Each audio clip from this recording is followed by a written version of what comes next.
the differences between the two animals. Now the first difference is quite small, so pay very close attention to that little flap of skin on the side of Anya's head there. That is in fact her ear. And just like our own ears, they do stick out on the side of sea lions' heads. The seals' ear will be much harder to spot, as they would have a hole on the side of their head covered with fur. Another difference between seals and sea lions is, as you can see on our sea lions there, those big front flippers.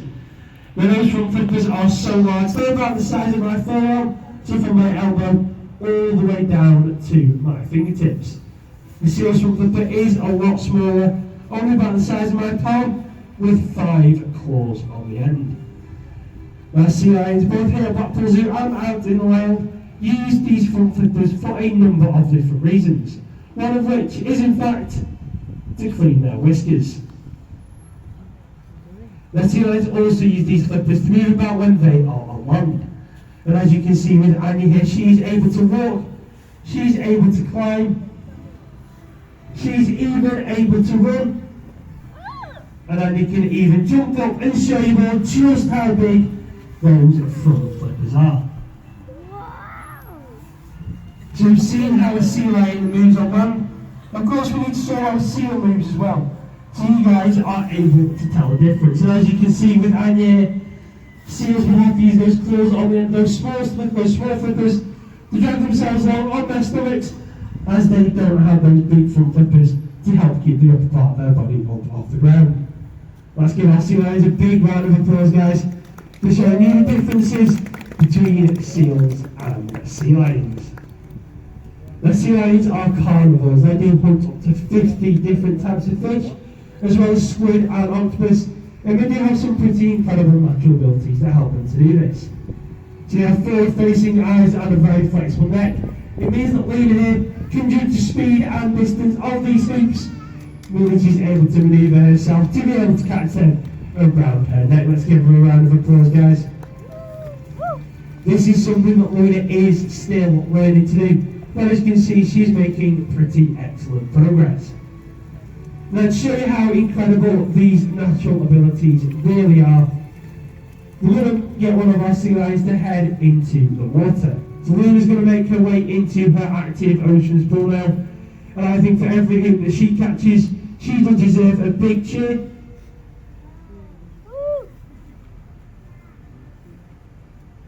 So there's one, there's 2, there's 3. Can we make it a full set, Luna? Of course we can. So you how incredible those natural abilities are. Now, as I mentioned, Luna is a very young sea lion. She's still getting used to these demonstrations. She's still learning some parts of it as well. Now, sometimes the ocean is not always as clear as our active oceans pool. Sometimes sea lions do need to use something else to be able to catch their prey, and this is those very sensitive whiskers. Now, sea lions have up to 40 whiskers on either side of their face. They're very sensitive, some of the most sensitive in the animal kingdom.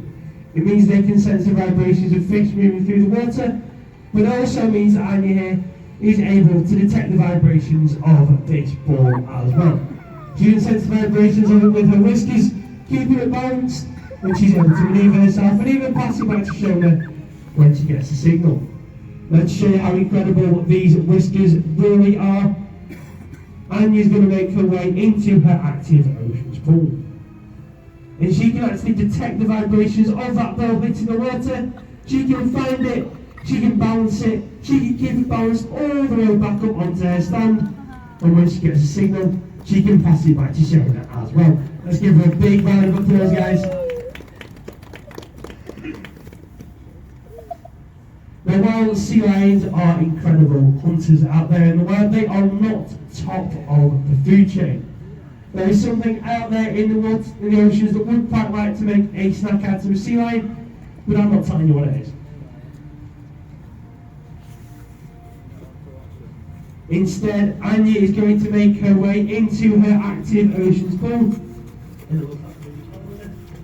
And Anya is actually going to show you what animal might be a predator to a sea lion out in the wild. Now pay very close attention to that big front flipper and start having to think about what animal that might be. Now I would usually get you guys to shout this out, but because there's not that many of us this afternoon, I'm not going to put you through that. Instead, what I'm going to do is I'm going to tell you. So if you guys were thinking of a shark, you would be correct. So as you can see, Anya doing a brilliant demonstration there of a shark.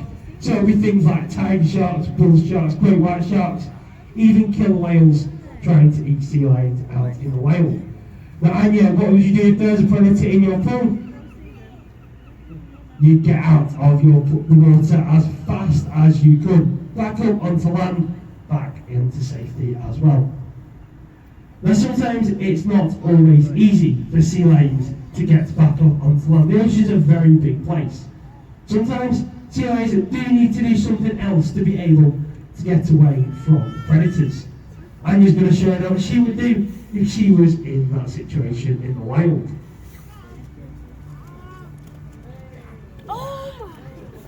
So a very impressive double backflip there from Anya, creating lots of splashing, lots of bubbles, hopefully confusing any predators and giving her a much better chance of getting away as well. There are animals like sharks and killer whales do pose problems for sea lions out in the wild, as well as other animals. There is something that poses a threat to all marine wildlife, and this is plastic pollution. Now plastic does kill a marine animal every single second of the day, so it is a very big problem indeed. Now you will see that Shona has that plastic bottle there, and she's going to get Lena to show you exactly what we need to do with all of our plastic rubbish.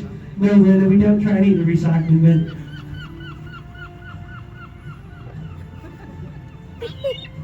Come on Lena, you're meant to be showing us what we need to do with our plastic.